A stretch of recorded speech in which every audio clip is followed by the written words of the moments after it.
नमस्कार, मैं हूं मोनिका और आज की कहानी उन कहानियों में से है जिसे सुनकर आपके रोंगटे खड़े हो जाएंगे। सोचिए, अगर एक बाप अपने ही बेटे को एक इंसान नहीं, एक कातिल बना दे, तो असली गुनहगार कौन होता है? साल था 2016। दिल्ली के किशनगढ़ इलाके में एक प्रॉपर्टी डीलर था, खुशीराम। उसके कारोबार और रुतबे से कुछ लोग चिढ़ते थे और इसी चिढ़ ने ले ली उसकी जिंदगी की शांति। एक आदमी लखपत सिंह कटारिया खुशीराम का जानी दुश्मन बन गया।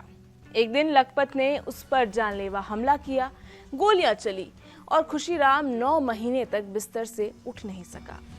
लेकिन इस हादसे से सिर्फ खुशीराम घायल नहीं हुआ था। एक और इंसान था जो चुपचाप इस सब को देख रहा था, उसका 9 साल का बेटा। हादसे के बाद बाप ने जो दर्द सहा वो नफरत में बदलने लगा और उस नफरत का बीज बेटे के मन में बोया गया। धीरे धीरे वो बच्चा बन गया बाप का शिष्य, लेकिन अच्छाई का नहीं, बदले का।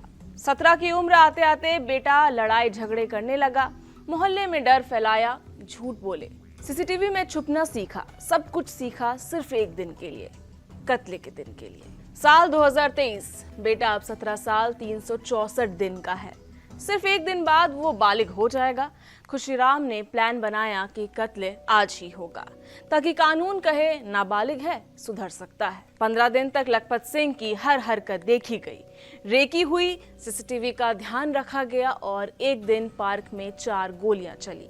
लखपत कटारिया वहीं गिर पड़ा हमेशा के लिए। पुलिस को शक था कि ये कोई आम मर्डर नहीं है। CCTV footage, phone calls, planning सब सामने आया और जो सामने आया वो चौंकाने वाला था। ये कत्ल बेटे ने नहीं किया था, बल्कि बेटे से करवाया गया था उसके पिता ने। 9 साल की प्लानिंग, एक पूरा सिस्टम बनाकर बदला लिया गया था। कानून कहता है कि अगर कोई किशोर सोच समझकर जुल्म करता है तो उसे व्यवसक मानकर सजा दी जाती है। इस केस में वो हो सकता है, लेकिन सवाल ये है कि जब गुनाह सोच समझकर सिखाया गया हो तो असली मुजरिम कौन है? जो गोली चलाता है या वो जो उंगली पकड़कर ट्रिगर तक ले जाता है? बेटा जब कातिल बन जाए और गुरु अगर खुद बाप हो तो अपराध सिर्फ जुर्म नहीं होता, वो समाज के लिए एक आईना बन जाता है। मैं हूं मोनिका और अगली बार फिर मिलेंगे एक और कहानी के साथ। तब तक सचेत रहिए, सुरक्षित रहिए।